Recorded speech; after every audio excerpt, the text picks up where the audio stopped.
She sketched death before it happened, and always in red ink.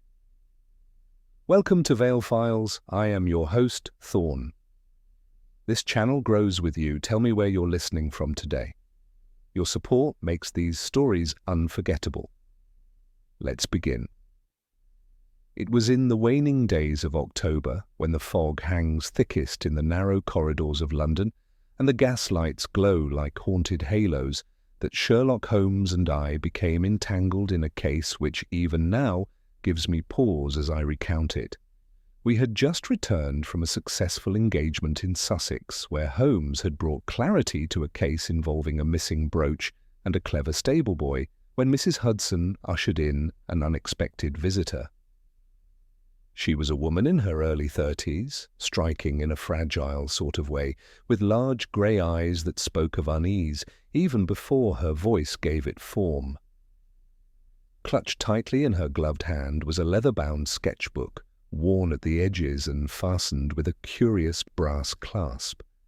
Holmes, who had been lounging in his dressing gown, one long leg folded over the other and his fingertips pressed together in contemplation, regarded her with polite indifference as she entered. That look, familiar to me as his mind in its neutral gear, changed the moment she opened the book and placed it before him. "Mr. Holmes," she said, with a tremor in her voice, "I believe I've drawn a murder that has not yet happened." At that, Holmes's eyes lit up with the fire of keen interest. "Indeed, miss?" he prompted. "Miss Lydia Carfax," she replied, settling into the chair I had offered. "I'm an illustrator by trade. Mostly children's books and the occasional penny dreadful cover. I sketch compulsively, faces, places, dreams, and last Thursday, during an unusually fevered night, I drew something horrifying. I thought it merely a vision until this morning's papers confirmed it." Holmes leaned forward, unfastening the clasp of the sketchbook with delicate fingers. He flipped to the first marked page. Even over his shoulder I could see the stark black ink forming a scene that caused my stomach to turn. A woman in a white gown sprawled lifeless across a crimson-streaked marble floor. A shattered mirror loomed behind her. Above, the chandelier teetered precariously, as if moments from collapse. "What exactly was confirmed in the papers?" I asked, leaning in. Miss Carfax removed a folded newspaper from her handbag and turned to the third page. The headline read, "Tragedy at Hanover Square. Heiress found, murdered in family estate." Holmes barely glanced at the article before turning his gaze back to the sketch. "This is remarkably accurate. Even the gown, the floor patterning, the cracked mirror. You drew this before the crime?" "Yes," Miss Carfax said. "I swear it on everything I hold dear, and what frightens me most, Mr. Holmes, Dr. Watson, is that I've drawn others, pages I cannot explain." Holmes set the sketchbook down carefully, as if it might shatter, then stood and walked to the window. "Miss Carfax," he said, "do you by any chance know the victim?" "No," she replied immediately.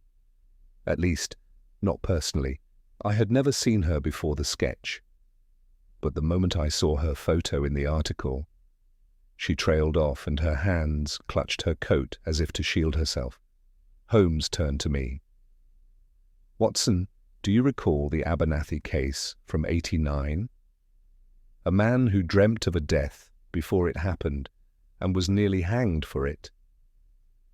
"Yes, a fraud, as I recall. He had prior knowledge through letters he denied writing." "Indeed, which is why we must not leap to the supernatural here, tempting though it may be.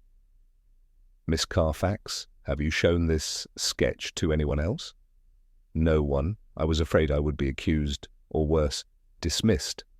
Holmes nodded. "Wise. Now tell me, these other drawings, are any of them dated?" She hesitated. "Yes, I always date my sketches. They are compulsive, like I said." Holmes retrieved the book again and carefully flipped to the next tabbed page. This time the scene was even more grotesque. A man slumped over an easel, a palette knife embedded in his throat. His face was unfinished, blurred or rubbed out. A bottle of absinthe lay overturned near his feet. Holmes closed the sketchbook with a snap. "Where is this place?" I don't know, but I fear it may be real." Holmes smiled thinly. "Then we must make it our business to find out. I believe Scotland Yard will be most interested to hear your testimony. Miss Carfax, Watson, get your coat. We're going to Hanover Square." And thus began one of the most bizarre cases of our career. Not because of its violence or cunning, but because it seemed to suggest that the future, however faint, might leave its shadow in ink. To be continued in Section 2. A Murder in Ink. We arrived at Hanover Square by cab. Not an hour later, the autumn mist curling in tendrils around the wrought-iron gates of the Wintringham estate, like fingers reluctant to let go. The house, tall, gabled, with its brickwork darkened by soot and age, had an oppressive air, made heavier by the presence of 2 constables stationed at the front entrance. One recognized Holmes immediately, and with a tip of his hat waved us through without question. Inside, the air was colder than the weather outside, thick with the scent of beeswax polish and something subtler, something faintly metallic. We were met in the entry hall by Inspector Lestrade of Scotland Yard, his expression a blend of irritation and fatigue. "Holmes," he said curtly, "I suppose I should have expected you. Word travels quickly, doesn't it?" "Only when the case is worth listening to," Holmes replied, "and this one certainly has its peculiarities. May I assume the victim has not yet been moved?" Lestrade led us past the main staircase and into the morning room, its French windows shrouded in heavy drapes. In the centre of the room lay the body of Miss Arabella Wintringham, sole heiress of the Wintringham fortune, as still and pale as the marble floor beneath her. Holmes stood over the scene without touching anything, his eyes moving as if reading invisible lines of text upon the walls and floor. "She was found at 7 this morning," Lestrade began, "by the housekeeper, Mrs. Pablo. No sign of forced entry, nothing appears to be missing. And before you ask, yes, the mirror was already shattered when we arrived. Quite the performance, wouldn't you say?" Holmes crouched and examined the floor near the broken glass. The shards are scattered outward, suggesting the mirror was struck from within the room. Not by accident, see this? He gestured toward a curved piece of silvered glass. This edge is bloodied, but not from the victim, too high up to be involved in the fall. Someone struck it in anger or fear. Lestrade folded his arms. "And you've determined this already, have you?" Holmes did not answer. Instead, he rose and walked to the edge of the fireplace, where a delicate figurine of a faun lay toppled. "Doctor, Watson," he said, and I stepped closer. "Note the blood spatter here on the hearth, opposite direction from the primary wound, on the head. The angle suggests the initial blow was not from a fall." Lestrade frowned. "Then what killed her?" "A blunt strike to the temple, consistent with a heavy object, possibly the base of that broken decanter on the sideboard. Tell me, Lestrade, where is the decanter's stopper?" Lestrade blinked. "What?" "The stopper. Crystal, engraved with the family crest. The bottle is here, the base is shattered, but the stopper is missing." "Probably lost in the clean-up," Lestrade said, but Holmes was already moving again. "No," Holmes murmured. "No clean-up occurred. Everything is precisely as it was the moment the body was discovered, which means the absence of the stopper is significant." He moved to the far corner of the room and tapped his cane against the skirting board. "Miss Carfax's sketch showed a woman in white, and here she is, but the mirror, its crack runs differently. It arcs to the left in the drawing, yet here it veers right." He paused, then gave a short laugh. It was reversed, of course. Lestrade narrowed his eyes. What was? The sketch, Inspector. Miss Carfax drew it from memory, but from the position of an observer in that alcove, the scene would have been viewed in a mirror. The position of the chandelier, the angle of the fall, all reversed. Are you telling me she saw this in a dream? I'm telling you she saw it somehow, before it happened. And if her next drawing is to be believed, another death is imminent. At that moment, a commotion sounded from the hall, followed by raised voices. A uniformed constable entered and announced, "There's a woman asking to see Mr. Holmes. Says it's urgent. Wouldn't give a name." Lestrade sighed audibly. Another amateur sleuth with a psychic cat, no doubt. But Holmes was already moving. "Bring her in." Moments later, the visitor stepped into the room. She was tall, veiled, with an elegance more fitting to a gallery than a police scene. She removed her gloves with methodical care before revealing her face. "Miss Lydia Carfax," Holmes greeted her. She nodded, her face pale. "I couldn't wait. I had another vision, a stronger one. It came over me while I was on the train. I sketched it before I lost it. Mr. Holmes, I believe someone else is in danger, an artist. I don't know his name, but I recognize the style of the room. It's in Fitzrovia. I used to attend lessons there." Holmes took the new sketch from her hands and studied it in silence. The man was slumped forward, his face obscured. A palette knife, distinct and cruelly embedded, protruded from his neck. In the corner of the room, a clock struck 4. "I believe we must make haste," Holmes said, handing the drawing to Lestrade. "Watson, come." Lestrade huffed. "Do you intend to chase every figment of this woman's imagination?" But Holmes was already through the door. Outside, the fog had thickened. As our cab wound through the congested arteries of the city, Holmes stared out the window, fingers steepled beneath his chin. "You believe her?" I asked. "I do," he replied simply. "Her drawings are too accurate to be coincidence, and yet they defy logic. Either she is involved or someone is using her, someone who knows these crimes are coming and manipulates her ability to foresee them. But how, and to what end?" "That," Holmes said quietly, "is what we are about to find out." By the time we reached the artist's studio in Fitzrovia, it was nearly 4:15. The street was quiet, save for the sound of distant hooves and the hiss of gas lamps. Holmes ascended the steps and knocked sharply on the heavy oak door. No answer. He knocked again, louder. Still nothing. He reached into his coat and produced a slender strip of steel. "Holmes!" I protested, "but we can't simply—" But the lock gave way with a soft click, and Holmes pushed the door open. The scent of turpentine and linseed oil filled the air.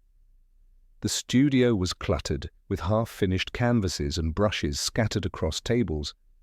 And there, just as in the sketch, slumped across the easel, was a man. But unlike the drawing, he was still breathing. Holmes rushed forward and caught the man before he collapsed fully to the floor. A palette knife lay beside him, bloody but discarded. "Quick, Watson," Holmes said. "He's been struck, but not fatally. Check his pulse." I knelt beside the man and felt for it. "Steady, though weak. He'll survive." Holmes turned to the shadows of the studio. Whoever did this was interrupted, and they didn't count on us arriving early. The sketch was off by mere minutes. He examined the floor, the overturned stool, the drag marks. Then he moved to the mantel, where a familiar object rested, small, rounded, and glinting. The missing crystal stopper. He turned it over in his hand and smiled coldly. "The game," he said, "has begun in earnest." Holmes crouched near the fireplace of the dimly lit studio, turning the crystal stopper over in his long fingers as though it were a relic of some forgotten ritual. It glittered faintly in the gaslight, speckled with what I knew from long experience was dried blood. "This, Watson," he said quietly, "is no mere trinket. It has travelled from Hanover Square to Fitzrovia within the span of a day. It links two crimes and, more curiously, two locations not connected by any visible thread." The injured man moaned faintly. I knelt again and examined him more closely, a narrow gash to the scalp, blood matted in his hair, but breathing still shallow and rhythmic. The palette knife had grazed flesh, not artery. Fortunate, or perhaps deliberate. "He's coming round," I said. "We'll want to speak to him, though I doubt he'll be coherent for at least another hour." Holmes nodded absently, already scanning the studio's periphery. His eyes darted over the stacked canvases and the peculiar disorder of overturned jars and half-finished portraits. He stooped beside a discarded sketch pad and flipped through its pages. "Watson, observe. Here, this drawing was made within the last 24 hours. Note the signature." I leaned in. The signature read A. Meriton in a confident, swirling hand. "Do you recognize the name?" I asked. Holmes shook his head. "No, but I suspect we will soon. The handwriting matches the label on that portfolio over there, the one under the overturned easel." We retrieved it, and Holmes opened the case carefully. Inside were 6 finished illustrations, each rendered in arresting detail. The first 3 depicted eerie, violent tableaux. One showed a man falling from a bridge, another a fire consuming a library, and the third— I felt the chill the moment I saw it. It was Miss Carfax, unmistakably, seated at her desk, head turned just enough to show a trickle of blood along her jawline. A dark figure loomed behind her, face obscured. Holmes stared at it in silence for a long moment. "We're being sent messages, Watson," he said. "These are more than premonitions, they're orchestrated projections of crimes, some committed, some intended." I swallowed. "But if this Meriton fellow is the artist, how did Miss Carfax draw the same murders before they occurred, including her own?" "That," Holmes replied, standing swiftly, "is the question that troubles me most. Either they are both victims of the same manipulator, or one is the manipulator, and I am not yet prepared to say which." At that moment, the studio door creaked. Holmes turned like a striking hawk. "Who's there?" A man stepped inside hesitantly, clutching a parcel under one arm. He was wiry, pale, and dressed in an ink-stained smock. Upon seeing the unconscious figure on the floor, his face blanched. "Mr. Meriton?" Holmes said coolly. The man looked to each of us, stunned. "Yes, what happened to Mr. Avis?" "Then you are not the artist who works in this studio?" No, I'm his apprentice. Oh, Lord!" He rushed to the injured man's side. "What happened to him?" "He was attacked not more than 30 minutes ago," I said. "He's lost some blood, but should recover." Meriton stared in horror, then turned toward Holmes. "Who did this?" "We were hoping you could tell us," Holmes replied. "Let's begin at the beginning, Mr. Meriton. You came here at this hour for what purpose?" I'd gone to collect supplies. Mr. Avis sent me to Mortimer's to pick up pigments and canvas." He lifted the parcel slightly. "When I came back, the door was ajar. I thought he might have just stepped out. Then I saw the light and—" Holmes gestured toward a chair. "Sit down. There is no time for panic. Tell me, did Avis have any visitors recently? Anyone unusual?" Meriton paused. "Yes. A woman. She came by 3 days ago. Tall, fair-haired, dressed very finely. Asked for a private commission. She brought with her a book of images, portraits mostly, but a few disturbing ones." Holmes' eyebrows lifted. "Did you see these images?" "Only glimpses. She kept the book close, but Mr. Avis seemed deeply shaken after she left. He told me not to mention her to anyone, not even the landlord." "Did she give a name?" Miss Lennox or Lenora, something like that. Holmes turned to me.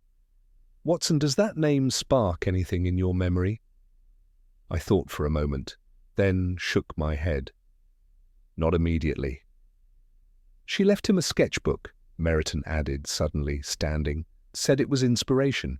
He hid it in the cabinet drawer there. Holmes strode across the studio, opened the cabinet, and withdrew a slim leather volume.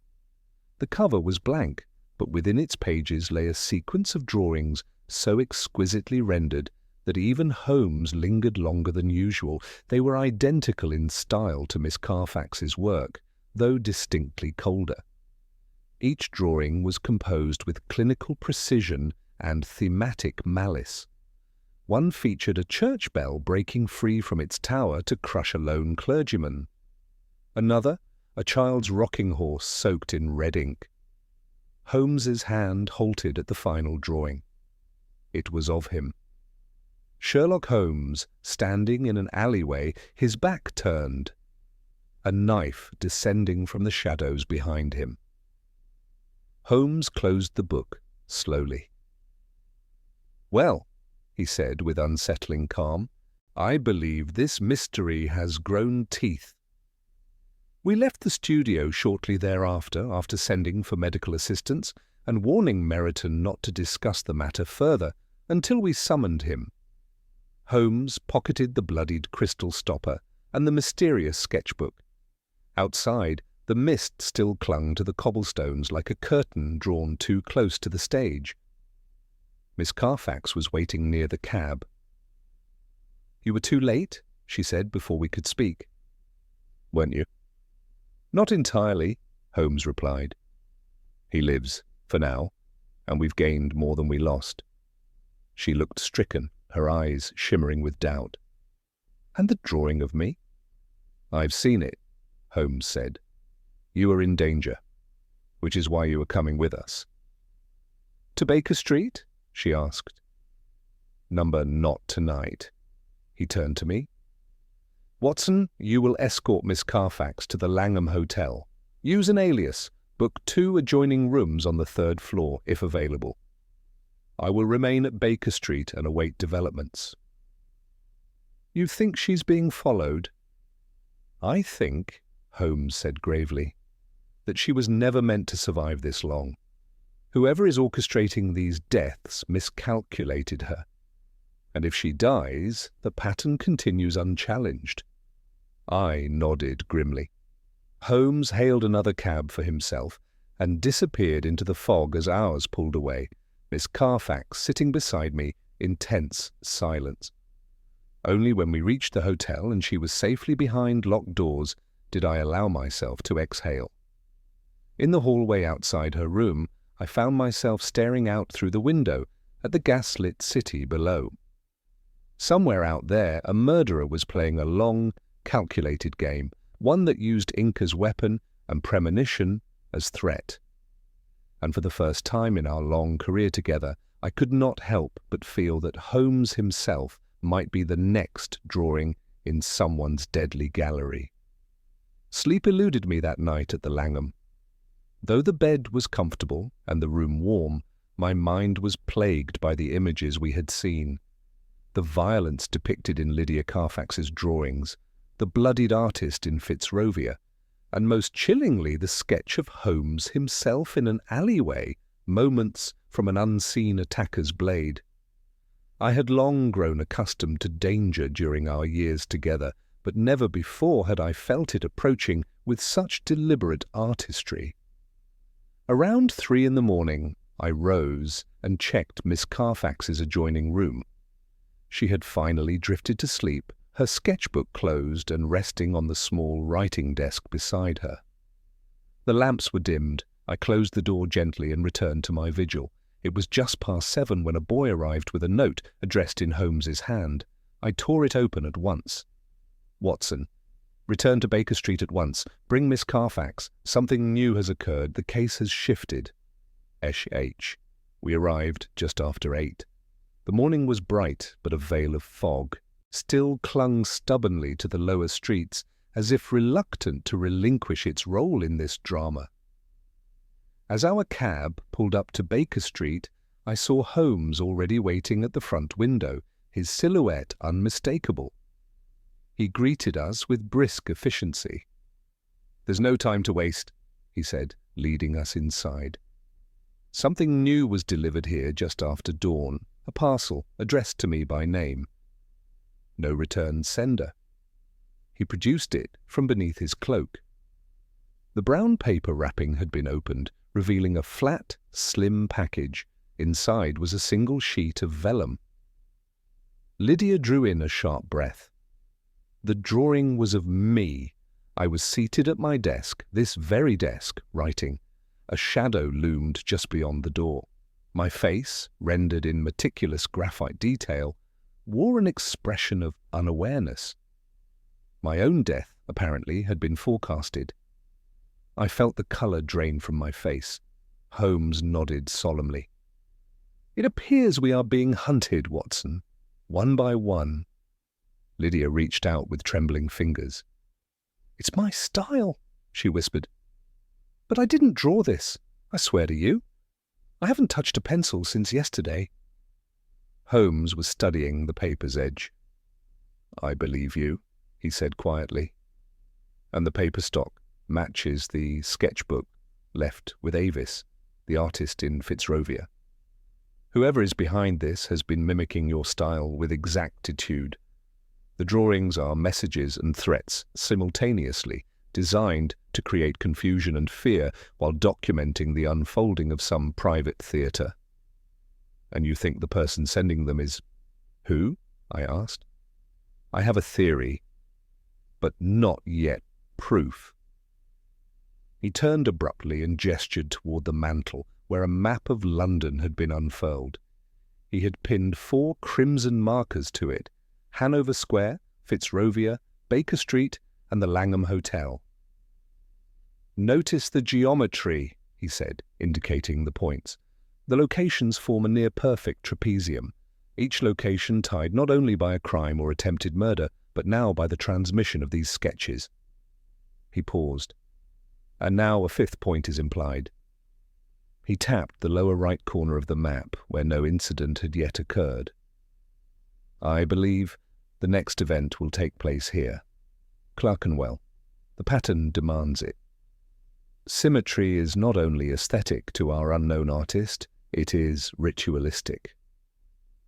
Miss Carfax was staring at the vellum drawing of me. "Do you think they'll actually try to kill you, Doctor?" "Watson?" Holmes answered before I could. "They've already tried to kill a man and succeeded in murdering another. These drawings are not symbolic. They're scripts." I cleared my throat. "Then we must get ahead of the next act." Holmes turned to me with an intensity that told me he was already several moves ahead. "I agree, which is why we are going to Clerkenwell this morning. There is a gallery there, small, privately run. Its name came up when I traced the name Lenora, as mentioned by Meriton. It belongs to a woman named Lenora Quince. She deals in obscure illustration and lesser-known painters. She's connected. She is either the orchestrator or the canvas. An hour later, we stood before the red brick facade of the Quince Gallery, nestled unassumingly between a tobacconist and a tea importer on a narrow side street. The sign was modest, the front windows dimmed against the rising sun. A small placard in the door read, "Open by appointment only." Holmes rapped smartly, and after a short delay, a woman answered. She was in her early 40s, with ash-blonde hair swept into a high knot and a long-necked grace that reminded me of a ballerina. Her eyes, however, were hard and faintly amused. "Mr. Holmes," she said smoothly, "I thought you might come."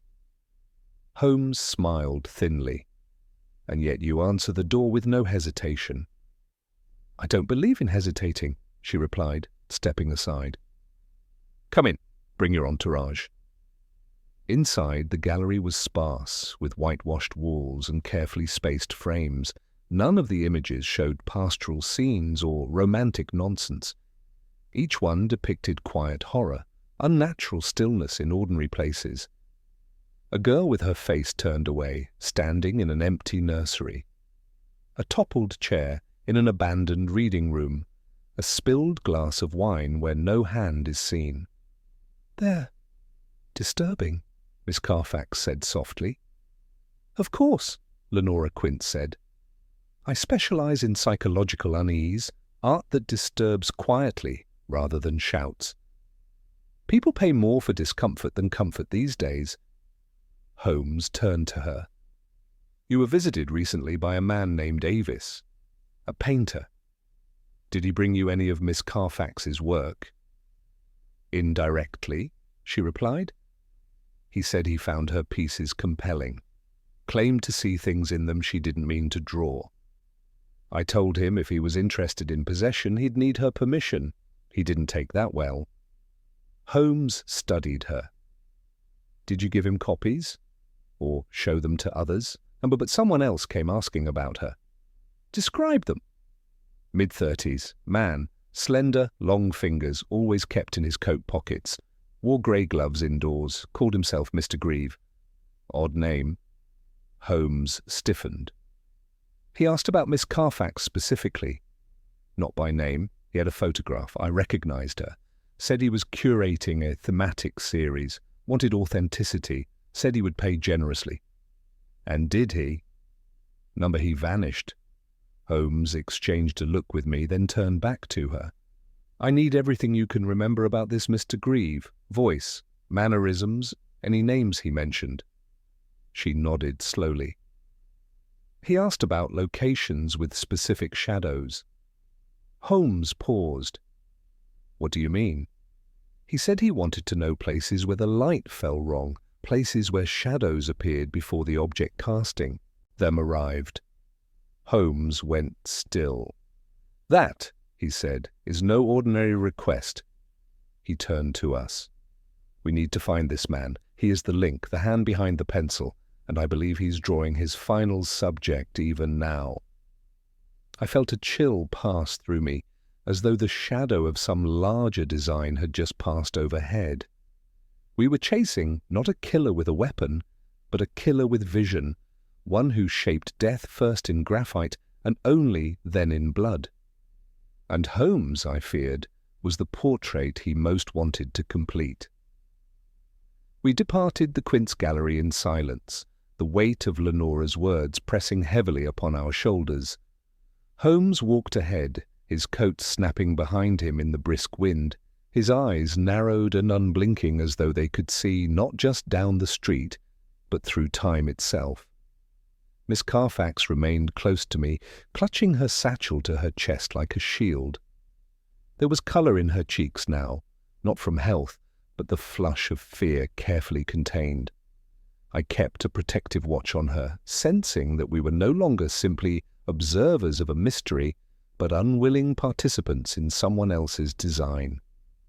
"Grieve," Holmes muttered at last, as we turned into a narrow passage toward Clerkenwell Green. "It's a fabricated name, chosen not for anonymity, but for symbolism."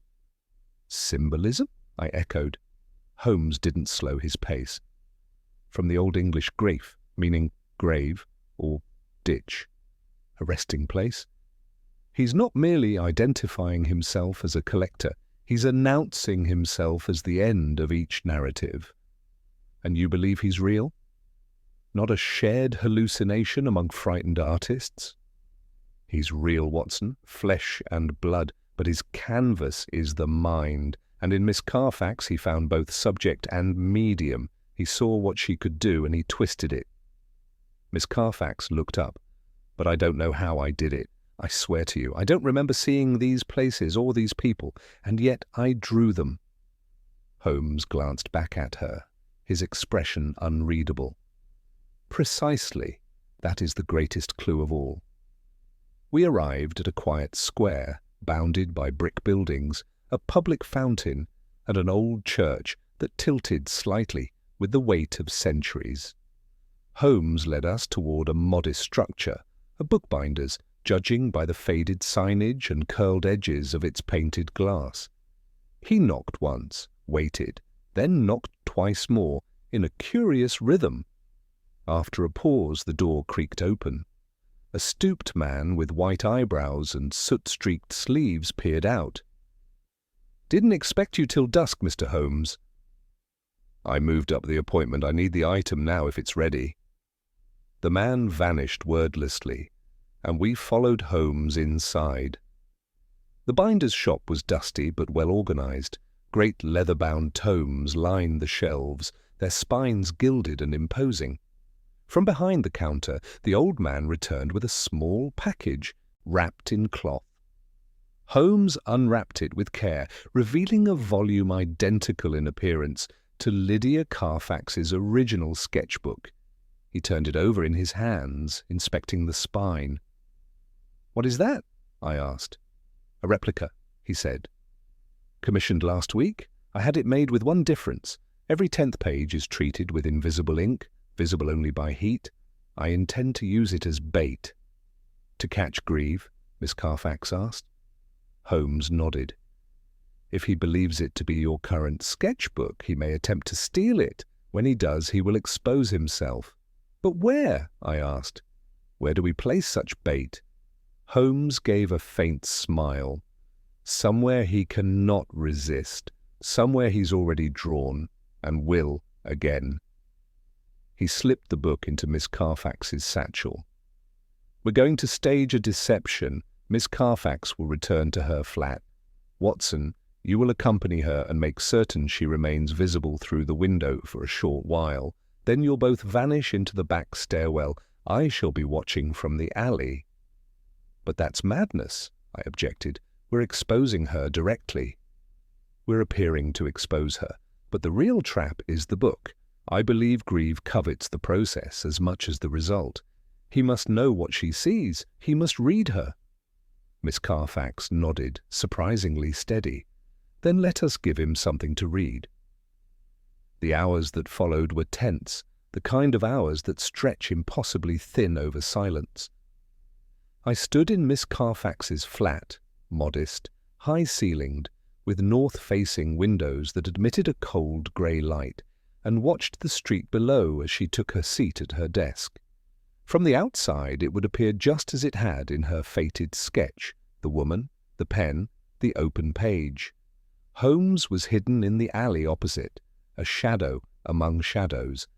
At precisely 6:30 I gave the signal, a flicker of the curtain, and we withdrew through the rear of the building, descending quietly to the tradesman's lane. There, behind a boarded shop, we waited. Miss Carfax clutched her satchel, now baited with the falsified book. Holmes joined us within minutes. His boots made no sound on the cobblestones. "Someone's watching," he said at once. "The upper flat across the street." The shutters shifted twice. "Do we confront them?" I asked. "Not yet. We let the scene play out." 15 minutes passed. 20. A long creak echoed across the street, too faint for most ears, but Holmes straightened like a hound scenting the air. "He's gone down the stairs." We waited another heartbeat. Then Holmes sprang into motion, rounding the alley and crossing the street with feline precision. I followed, Miss Carfax at my side. The front door of her building was ajar. We climbed slowly, careful with each step. The door to her flat was open, light spilling out in a narrow beam. Holmes raised his hand to halt us. A figure stood inside the room, tall and angular, clothed in grey. His gloves were indeed on, and he was rifling through the satchel, withdrawing the sketchbook and thumbing through it with delicate care. Holmes stepped forward. "You won't find what you're looking for, Mr. Grieve." The man turned, entirely unstartled. His face was sharp-featured, unremarkable, save for the eyes, intensely pale, almost translucent. He closed the book and set it down with ceremonial grace. "I knew you'd come," he said, his voice flat and rhythmic. You are exactly on time, just as I drew it. Holmes frowned. You claim to draw me? I draw inevitability, Grieve replied. And now so do you. Holmes stepped closer. You found Miss Carfax not by accident. You selected her. You used her gift, her unconscious mirroring, to preview scenes you would then make real. You are the one who arranged for Avis to be attacked. You sent the image of Watson. And now you've come for the book. Grieve tilted his head. You still misunderstand. I do not cause the drawings. I merely bring them to life. The visions exist already. The violence is always waiting. I am simply the frame. Miss Carfax stepped forward. You used me. I liberated you, Grieve said, not unkindly. You were meant to see what others could not, and now you do. Holmes moved suddenly, producing a slip of metal from his sleeve and snapping it onto Grieve's wrist in one fluid motion. Then you won't object to being framed in return? Grieve did not resist. The final sketch, he whispered, was always of you, Mr. Holmes. You, alone in the alley. You never leave it. Holmes looked him in the eye. We'll see. We brought Grieve to Scotland Yard that night, where Lestrade received him with a mix of bafflement and relief. The sketches were logged as evidence. Avis regained consciousness and confirmed Grieve's visit and his chilling knowledge of the artist's thoughts before they had even been voiced. As for Holmes, he kept the replica sketchbook for several days after the arrest, examining each heat-treated page until one evening he held the final image over a lamp and watched the hidden ink emerge. It was a portrait of Grieve, alone, in a cell, smiling. Holmes said nothing, but I noticed he set the book aside and did not open it again. The days following Grieve's arrest passed with deceptive calm. Lestrade had taken swift action, placing him under constant watch at Newgate. The media, starved for scandal, had not yet learned of the macabre artistry tied to the case. Holmes made certain of that. The sketches, along with the decoy book, had been secured under lock and key at Baker Street, pending further inquiry. Yet neither Holmes nor I believed that the matter had truly concluded. Holmes, in particular, grew increasingly introspective. Though the outward danger had abated, shadows seemed to persist in his thoughts, something unresolved, something still veiled in the folds of the case. He studied the replica sketchbook as one might a coded diary, each heat-treated page revealing small, enigmatic drawings. An open gate under moonlight, a window with a cracked pane, a pair of gloves resting on a gravestone. None seemed directly threatening, yet Holmes treated them with all the gravity of murder notes. One evening, as the gas lamps outside flickered against the steady drizzle, I found him pacing before the fireplace, his brow deeply furrowed. I had just returned from checking in on Miss Carfax, who had resumed her residence at the Langham under an assumed name. She was improving, her nerves steadier, her eyes less hollow, but she remained frightened by how her own talent had been manipulated. She's safe for now, I said as I shrugged off my coat. Grieve has been cut off from her. She knows she won't pick up a pencil until you say it's safe. Holmes nodded distractedly. That is not what troubles me, Watson. I sat. Then what does? He stopped pacing and turned toward the mantelpiece, where the final page from the replica sketchbook still rested beneath a glass dome, Grieve smiling in a cell. Because that image, Holmes said, his voice low, was drawn before the replica sketchbook was ever delivered to Miss Carfax. I sat up straighter. But that's impossible. No one had touched the treated pages except the binder, and you. Exactly. Yet the image is unmistakably authentic. The line work is identical to Lydia Carfax's own, down to the subtle, angular pressure of her hand. And most damning of all, the hidden ink was cured precisely where we expected it to be, on page 80. You're saying someone else placed it there?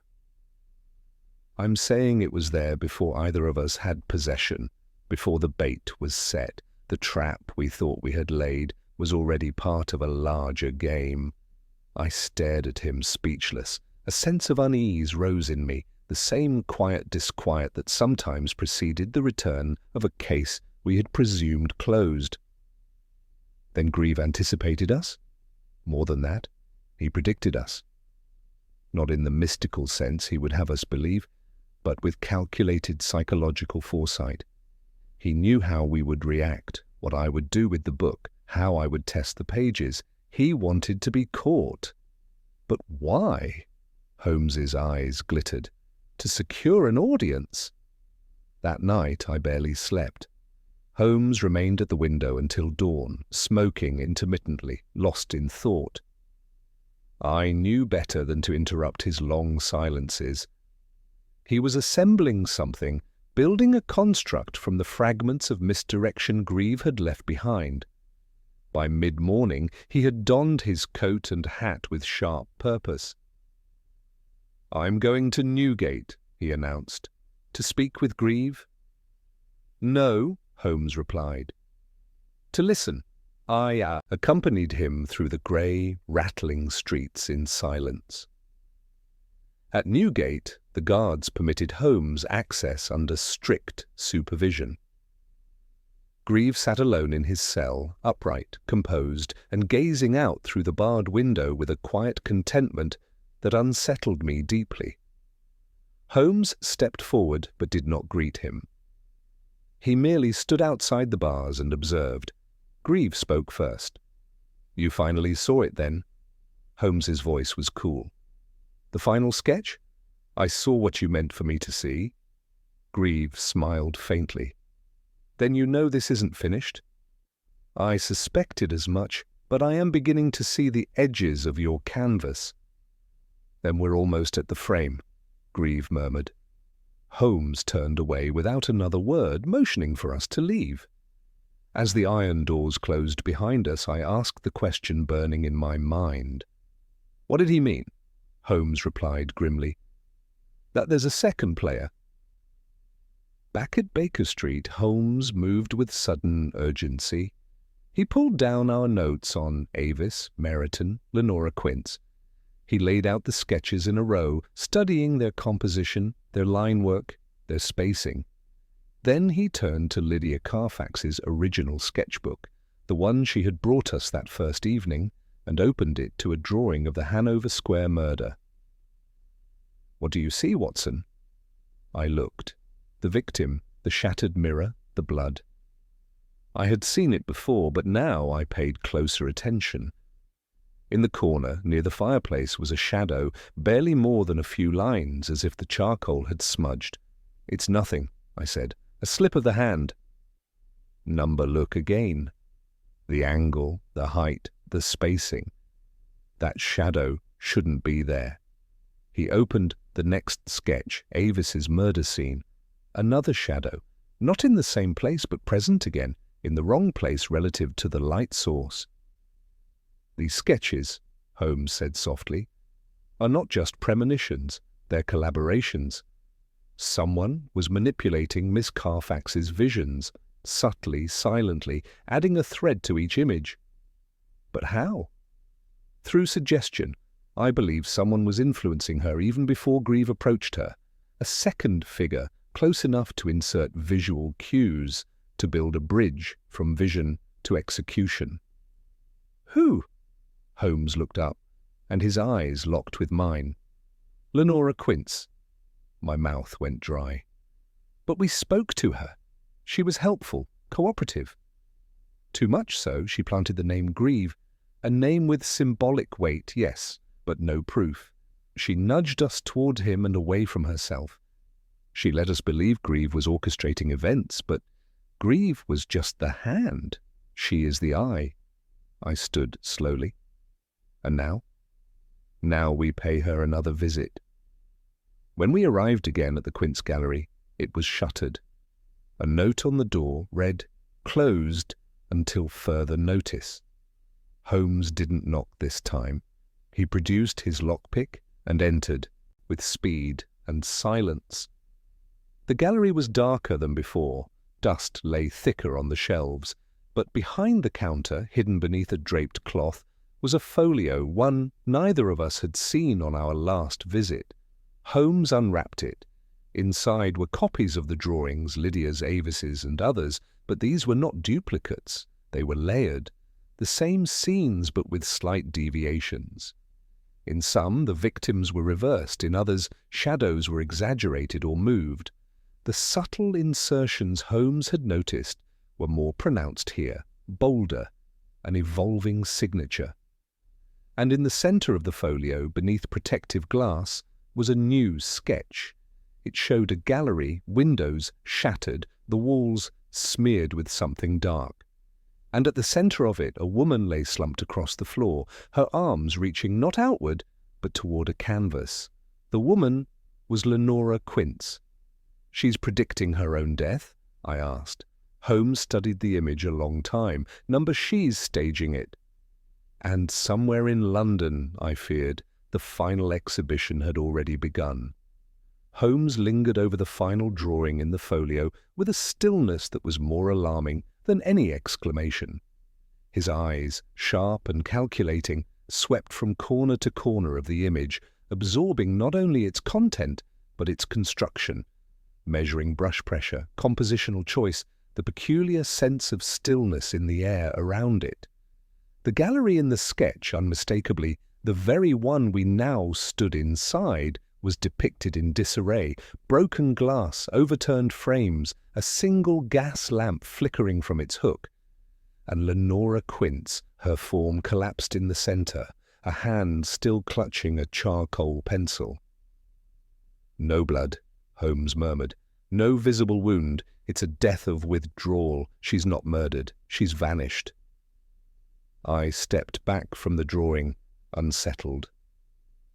"Are you suggesting she means to fake her death?" "I suggest, Watson," Holmes said as he straightened, "that she already has. This sketch isn't a premonition. It's a template. We were never meant to stop her, only to witness the moment after. But to what end? To vanish as Grieve did not, to complete the cycle. Grieve was her herald, her visible distraction. She orchestrated his obsession, his manipulations of Miss Carfax's gift. She let him play conductor while she composed the final note. And now she means to disappear beneath the weight of her own myth." Holmes turned, scanning the gallery. "Look closely, Watson. What's missing?" I surveyed the room. Whitewashed walls, blank pedestals, cloth-covered frames, and slowly it dawned on me. "There are no recent works," I said, "no new exhibitions. It's as though she's emptied it." "Precisely, she's preparing a stage, one without her in it." We moved through the gallery's narrow back hallway, past a dark storeroom and into a cramped office where a single oil lamp burned low. The desk was bare, save for a small envelope addressed ominously to Mr. Sherlock Holmes. Holmes opened it without hesitation. Inside was a letter written in a confident, angular hand. "You arrived as expected. Every variable has behaved. The sketches will outlive their subjects. The gallery must remain empty, that others may imagine what filled it. Grieve was flawed. He required attention. But I, Mr. Holmes, require only silence. By the time you read this, I will no longer be here, not dead, only elsewhere. And I beg you, do not look for me. I have drawn you too, after all." L.Q. Holmes folded the letter, slid it into his coat, and said nothing for several moments. Then he turned and examined the desk more closely. "Gone," he said at last. "No registry, no financial records, no personal papers. Even the lamp oil is nearly spent. She knew it would be the last time it was lit." "She could be anywhere by now," I said. "Paris, Vienna, the continent is vast." Holmes's expression grew colder. "No, Watson, she is still here." I frowned. "You said she meant to vanish." And she has, but not geographically. She has retreated into the myth she's built, don't you see? Lenora Quince no longer exists, but someone else does, someone quietly stepping into a new name, a new studio, perhaps even a new city street. She will not flee in the ordinary sense, she will transform, as artists do. I struggled to absorb it. You believe she had no intention of continuing her crimes? She never considered them crimes, Holmes replied. To her, each murder was part of a curated expression. Greaves' actions were her pigment, Miss Carfax, her reluctant muse. You and I, Watson, we are the witnesses. She designed the story to fold closed upon itself, which is why we must find the final piece. Holmes moved quickly now, returning to the folio. He pulled out the very last page, blank at first glance, but when held to the lamp's heat, an image began to bloom faintly across the surface. Not a drawing of a crime scene or a person, a location, a courtyard, its stone cracked and ivy-grown, flanked by iron arches and a toppled sculpture. On one arch, a sign barely legible, Old Bethlehem Chapel, restoration in progress. Holmes's eyes sharpened. Bethlehem, he said. She's making her exit where it began. I blinked. Bedlam? The original Bethlehem Hospital Chapel, yes. The site is under restoration, scheduled to open for public exhibit next week. It was once the Gallery of the Insane, paintings by patients hung in the very place where madness was born. What better place for Lenora Quince to erase herself and rebirth her myth?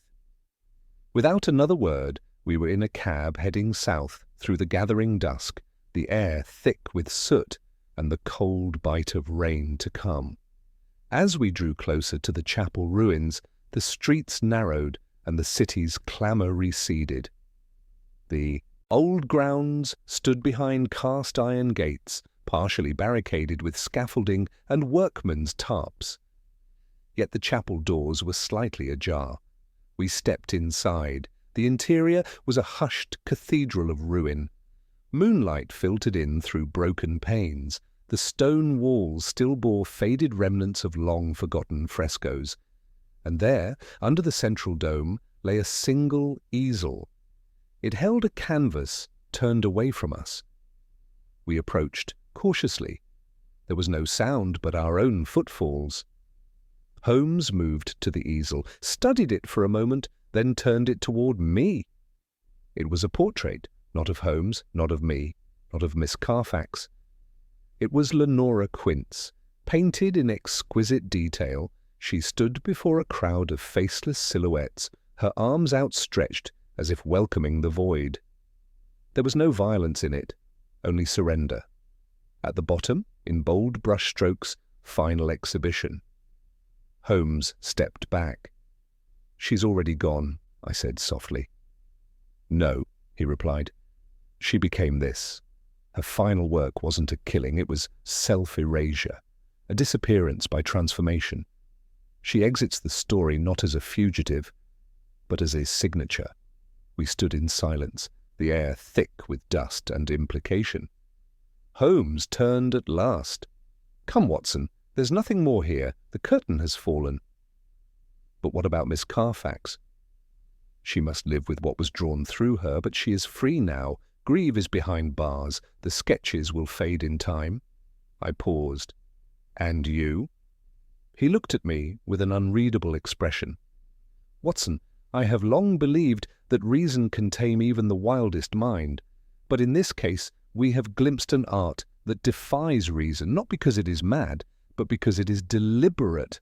Lenora Quince did not commit murder for gain or rage. She composed lives into tableau, and now she has composed her own ending.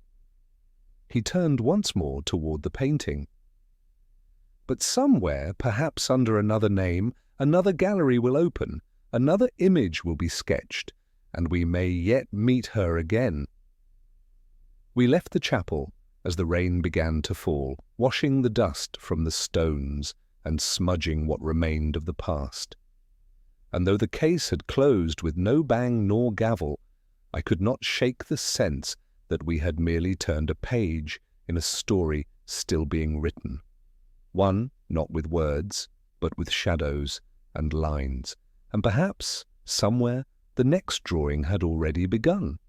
The rain continued through the night and into morning, drumming softly on the windows of Baker Street like a metronome counting time in reverse. Holmes had said little since our return from the Bethlehem Chapel. He had set Leonora Quince's final painting in the corner, covered it with a sheet, and not once since had he glanced in its direction. Instead, he stood by the fire, deep in a trance-like stillness, smoking intermittently and moving only to adjust the embers. I busied myself with correspondence, medical reports, anything to occupy my thoughts, but I could not shake the sense that we had not reached the true conclusion that the final signature had been deliberately forged to mislead. Holmes, I suspected, felt the same. He was not unsettled by what we had found. He was waiting for what might follow. It came, as so often, by post. The letter arrived just after breakfast, hand-delivered, unmarked, folded in stiff parchment. Holmes opened it without ceremony, his fingers steady despite the tension that radiated from his frame. He read it once, then again, and passed it silently to me. "Mr. Holmes, forgive the final intrusion, but I cannot let a narrative rest without its coda. You have seen the last painting? Good.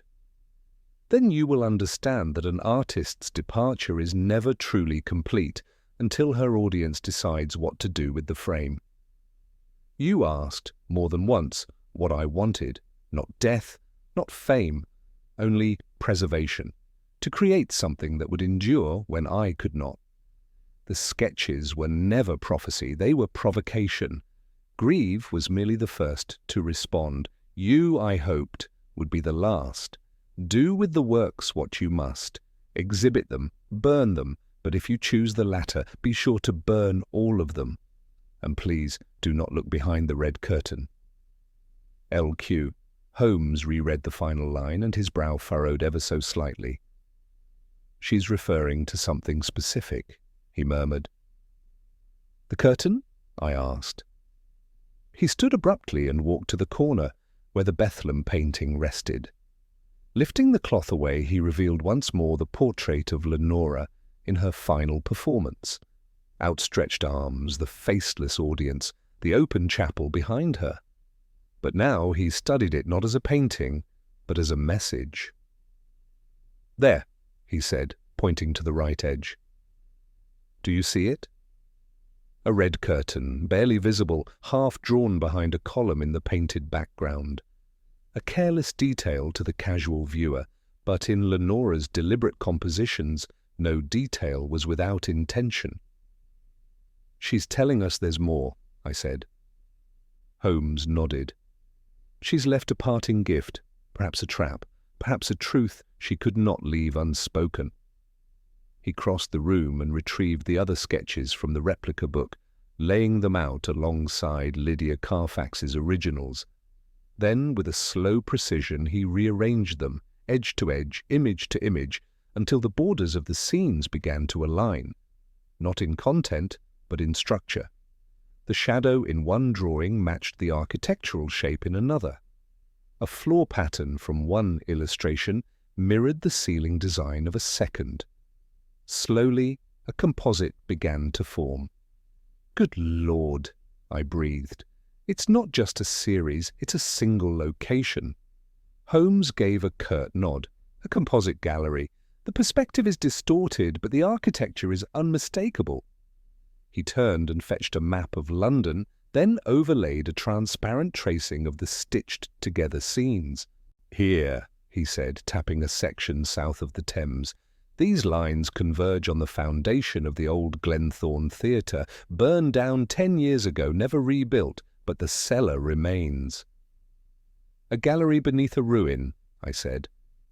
"And no one watching," Holmes added. "Perfect for the last act." We were there within the hour.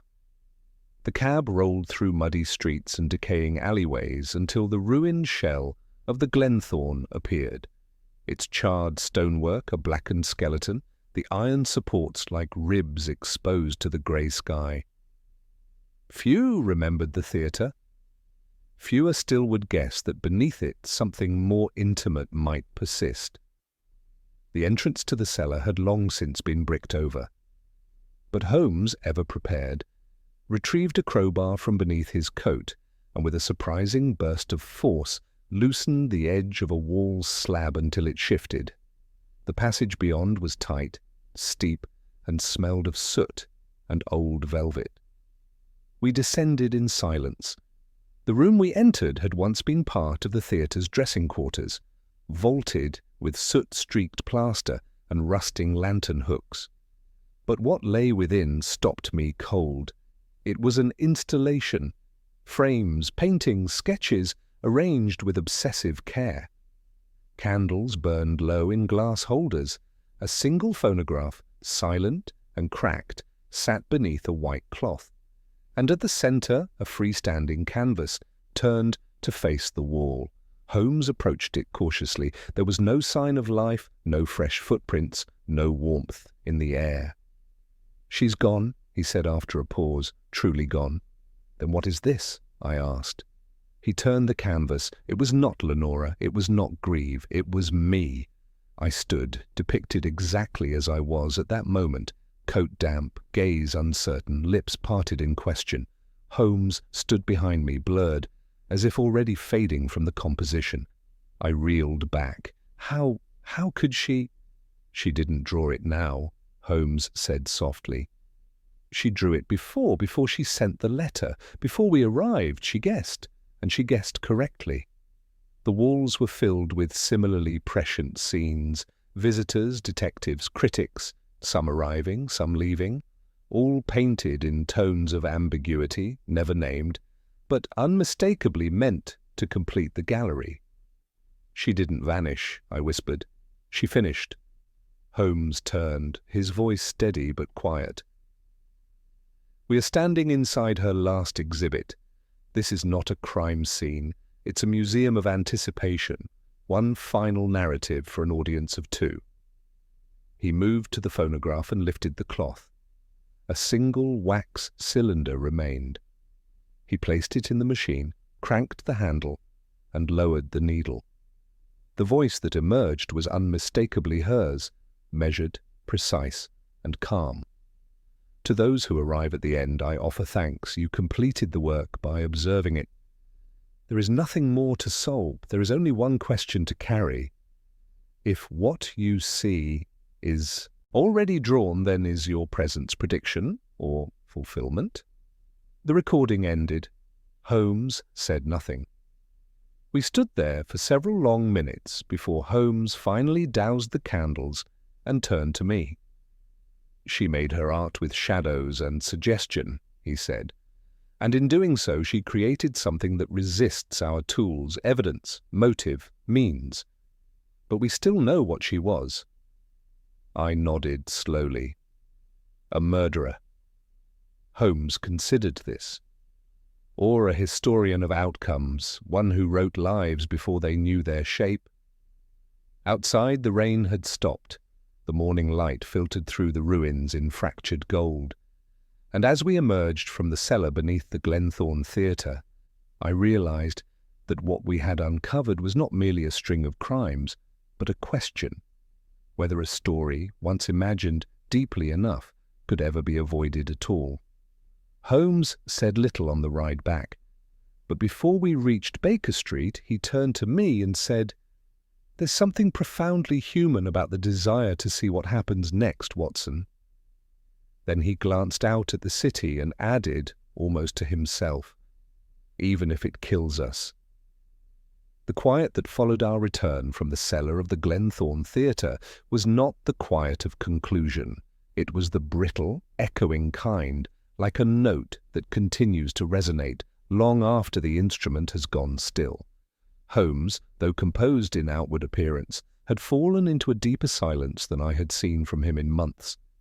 His movements were slow, his attention seemingly fixed on distant, invisible things. He spent much of the afternoon in his armchair, pipe unlit, hands steepled beneath his chin, and eyes fixed on the covered painting in the corner of our sitting room. I did not speak at first. Experience had taught me that pressing Holmes during these episodes was futile, and that often, in silence, his most profound insights coalesced. But as the gas lamps glowed and dusk rolled over the city, the weight of the case we had just endured lingered too heavily in the air. "You don't believe it's over?" I said at last. Holmes did not answer immediately. When he did, it was with a kind of melancholy detachment. Number might because Lenora Quince was not merely hiding behind her work, she was within it. The gallery, the sketches, even Grieve, these were not means to an end, Watson. They were the end themselves. "But she's vanished," I said. "She has left no trail, no financial trace, no known associates apart from Grieve. You saw what we found beneath Glenthorne. It was a mausoleum built of paper and pigment." "And yet," Holmes murmured, "someone delivered that final letter." I blinked. He was right. The parchment note had arrived that morning. Quince had claimed in the recording that she would no longer be present, but someone had carried her final words to us, someone still very much moving through London streets. Holmes stood and crossed to the fireplace. He lit his pipe, took a slow draw, and turned to face me fully for the first time all day. "There is still one name we have not pursued," he said. "Whose?" He didn't answer. Instead, he retrieved the copy of Lydia Carfax's original sketchbook, the one she had brought on that first day, the one which had begun all of this, and opened it to the first drawing. "The woman in the gown," Holmes said. "Arabella Wintringham, the first death." "Yes," I nodded. "What of her?" "She was not merely a victim. She was, I now believe, the subject of an unfinished piece. One not drawn by Miss Carfax, but by Lenora." "You think they knew each other?" "Not directly, but there is an overlap. The Wintringham estate owned several private works of Victorian symbolism, dark, allegorical pieces attributed to lesser-known women artists from the last century. I've traced 3 such pieces to Lenora Quince, sold under aliases, and 2 were hung in Hanover Square. Quince knew the layout of that room because she had once arranged it, perhaps even painted within it. I stood. Then the first murder wasn't a beginning, it was a return. Exactly. Quince wasn't creating new patterns, she was revisiting old ones. With each sketch, she reenacted some fragment of her history. The question is, where does that history originate? Holmes crossed to the desk and pulled open a drawer, retrieving a small index of art salons, underground exhibitions, and defunct clubs from the 1880s.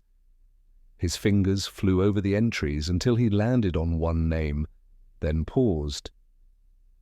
"The Ravencourt Circle," he said quietly. "I've never heard of it."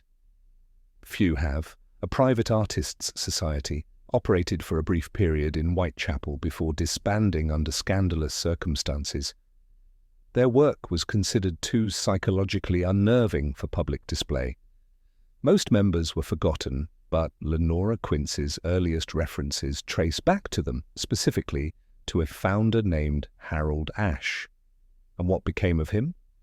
He disappeared, as did his studio. Officially, it was lost to fire, but there's no record of an insurance claim, and there's a rumor that the fire was a ruse, that Ashe vanished by design, just as Quince has. Holmes snapped the index shut. I believe Lenora Quince was his pupil, or more likely, his successor. And if so, the Ravencourt Circle may have passed down more than just technique. They passed down intent. Their work was not merely expressive, it was controlling. Quince turned this into a language of inevitability. I exhaled. Then we're not chasing a woman anymore, we're chasing an idea. Holmes smiled grimly. Ideas are harder to imprison. We left Baker Street late that evening, the streets slick with rain and light fog curling up from the gutters. Holmes led us east, beyond the boundaries of Mayfair, and into the industrial husks of Spitalfields and Whitechapel. We passed shuttered workshops, crumbling brick alleys, and gas lamps struggling to pierce the murk. The address Holmes carried was little more than a scrawled note in a ledger, 76 Black Lane Court. No sign marked it now. But when we reached the narrow turning that bore its name, we stopped before a long abandoned printworks, its windows boarded, its doors chained with rusted iron. Holmes examined the walls, pressed a hand to the side panelling, then knelt and ran his fingers along the seam between stone and soil. "There's a second entrance," he said. "Come." We circled to the rear and found a cellar door, barely visible beneath rotting debris. Holmes pried it open and we descended, lantern in hand, into a basement smelling of ink, mildew, and something far older, like forgotten paint on aging canvas. What we found was a space nearly untouched by time. The walls were lined with stacked frames and covered in long, draped cloths. A single chair sat in the center of the floor. On the far wall, shelves bore dozens of identical sketchbooks, thick, leather-bound volumes with red cloth bookmarks. Holmes took one down and opened it. The drawings were unmistakably hers, scene after scene, each more intimate, more detailed than what we'd previously encountered. Here Holmes and I sat in Baker Street, as we did now. Here Miss Carfax stood in a gallery not yet visited. Here Lenora herself sat facing a mirror, half her face completed, the other side blank. "She's been drawing everything," I said. Holmes nodded, but his focus was on a final sealed envelope tucked between the last pages. He broke the wax. Inside there was a single card. On it, 6 words in her distinctive, sharp hand, "You have not reached the frame." He turned the card over. A street name had been etched in pencil, Trinity Mews. Holmes closed the book slowly, eyes dark with the weight of it. "She's not gone," he said. "No," I agreed, voice low. "She's still drawing." And somehow I knew we hadn't reached the end. Not of Lenora's work, not of the murders, and not of the story that wound between paper and reality like thread through a needle. We had turned every page she'd offered, but she was still holding the pen. We left the cellar on Black Lane Court in a silence shaped not by confusion, but by understanding. A grim, quiet acknowledgement between Holmes and myself that we had stepped not into the aftermath of a crime, but into the living interior of an unfolding design. Each sketchbook in that underground archive had functioned less as record and more as rehearsal. Lenora Quince had not retreated. She had simply changed stages. The address on the card, Trinity Mews, was not familiar to me. But Holmes, after only a glance, gave a sharp nod and began walking eastward again. There was no discussion, no debate. We were not chasing her anymore. We were walking toward the moment she had already seen. And, perhaps, drawn. "She left the address knowing we'd find it," I said as we cut through a narrow passage lined with moss-slick walls. "Of course," Holmes replied. "She wants the story to reach its proper conclusion. There's a difference, Watson, between vanishing and completing a narrative." We turned into Trinity Mews just as the cathedral bell struck 9. It was a tight, crooked lane where the city's grime seemed to settle deeper into the mortar. Old buildings leaned over the cobbles, and the windows were shuttered in a way that implied someone was very much inside but wished not to be found. Holmes stopped before number 4, a converted carriage house with its windows blacked out, and a small gas lamp flickering above a door painted a startling vermilion. There was no sign, no bell, only a thin trail of smoke curling from the chimney. "She's here," Holmes said with certainty. I felt it too. Not in any rational way, but like the thrum of a chord, still vibrating long after it has been struck. We did not knock. Holmes tested the door, unlocked, and opened it slowly. The space inside was almost monastic in its quiet. Dimly lit, its walls were lined with canvases, but these were not hung. They leaned inward, turned to the wall. The room was large, a former stable now stripped of all clutter, save for a single wooden table upon which sat a familiar object, a sketchbook, and beside it, a chair. Holmes entered first, eyes sweeping every corner. "No dust," he said quietly. "She's been here within the hour." I followed, heart pounding. The air smelled faintly of linseed oil and coal smoke. There was no sound, no creak of floorboards above, only the crackling of the fire in the small iron stove set in the wall's far end.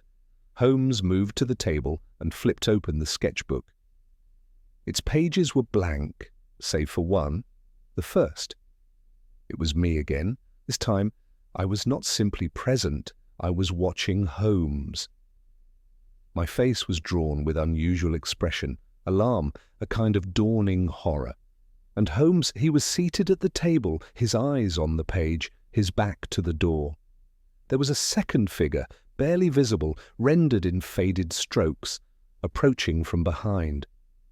I looked up at Holmes. He had gone still. "She is here," he said. He turned the book to face me fully, then closed it and stood. With calculated slowness, he removed a small revolver from the pocket of his overcoat and laid it on the table beside the sketchbook. "She wants us to follow the last line," he said, "but we must not confuse authorship with fate." We turned to the canvases. Holmes walked to the nearest one and turned it around. The image was nightmarishly precise, a body sprawled across a tiled floor, blood arcing from the skull. It was not dated, but the surrounding architecture resembled nothing I recognized. Holmes turned another. And another. Each one was a death. Cold, distant, clinical, not stylized, not expressive, observed. "Some of these have not happened," I said. "Yet," Holmes replied. Then from the darkness beyond the far canvas wall we heard a footstep, not timid, not clumsy, deliberate. A woman emerged slowly from behind a tall curtain draped in the rear of the room. She was cloaked in black, face pale, her hair pinned up with a silver clasp. There was no sign of fear. She met Holmes's gaze evenly. "Mr. Holmes," she said. "Dr. Watson." Her voice was just as we remembered it, measured, almost gentle, and not at all surprised. "You've seen the studio?" she continued. "The final exhibition." Holmes stepped toward her. "You intended us to." She nodded. "You understand, then?" "I understand that you used lives as pigment, that you drew murder before it happened, and then ensured it did." "I didn't cause death," she said calmly. "I revealed it, like a mirror reveals what is behind. Grieve misunderstood the nature of the gift. He tried to control the outcomes. I only interpreted them." "Semantics," Holmes said coldly.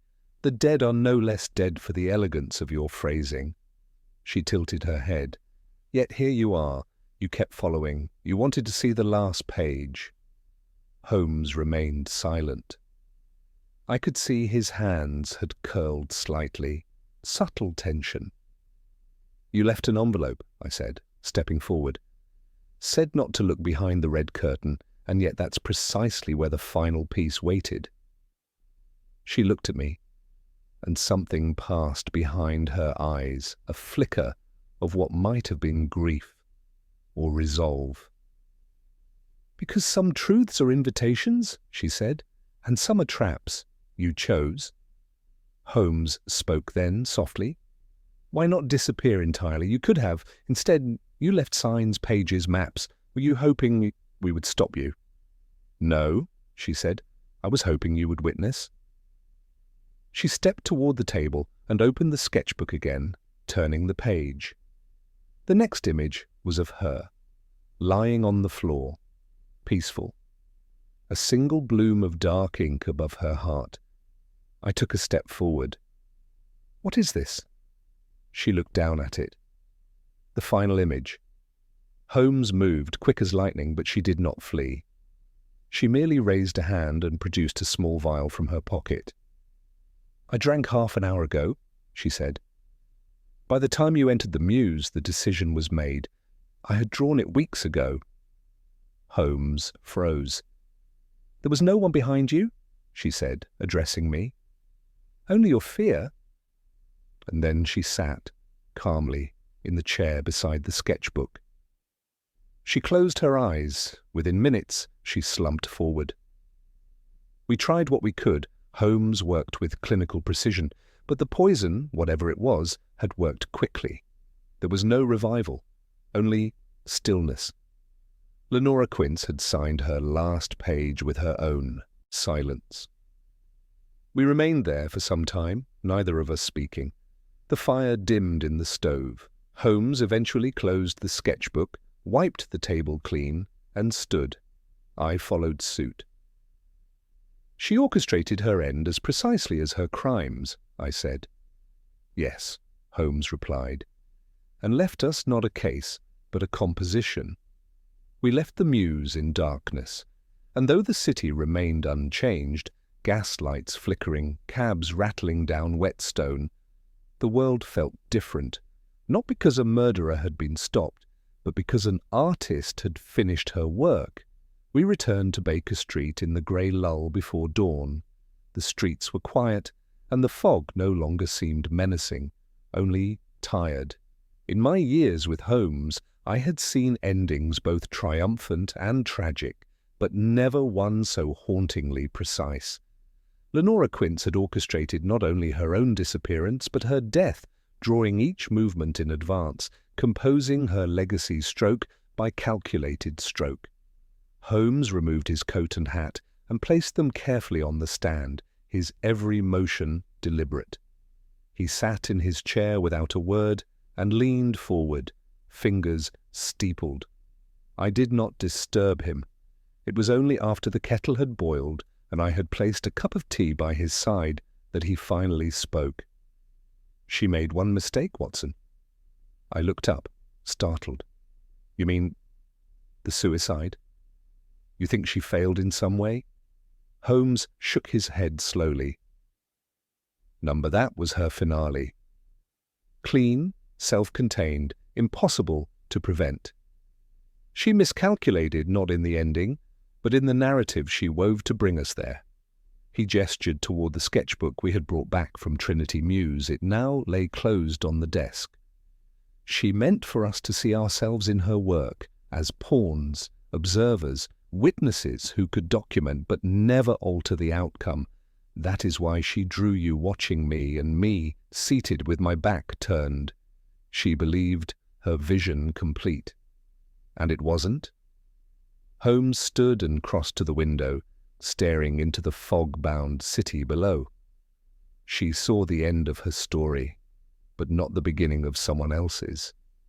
He turned to face me fully, his expression once more sharp and alive with insight. "You see, Watson, Quince claimed to be a mirror, one who reflected fate rather than shaped it. But even mirrors distort. She believed herself removed from agency, detached from consequence, but she chose grief. She curated each scene, and she left that letter for me to find." I frowned. "Yes, but if it was all calculated, what then was the mistake?"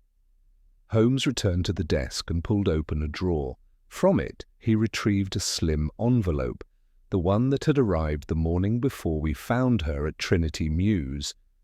"She addressed it to Mr. Holmes," he said, "but the handwriting, though mimicking hers, was not exact. The angle of pressure on the final strokes, the spacing of the signature. It was forged." I blinked. "Then someone else sent it?" "Someone Else delivered it, Holmes corrected. Someone who had access to her materials, someone who knew her methods intimately. I felt my blood go cold. You mean Grieve? Holmes nodded. Grieve is in custody, and he will remain so, but the more I examined the sketchbooks in the cellar at Black Lane Court, the more I saw a pattern. Certain pages were handled more than others. Some drawings bore faint impressions of additional strokes, alterations made not by the original hand, but added later. He opened his notebook and revealed a page of notations, time logs, ink tests, impressions made from lifting faint graphite residues. There is no doubt, he said. Lenora Quince did not work alone. He paused.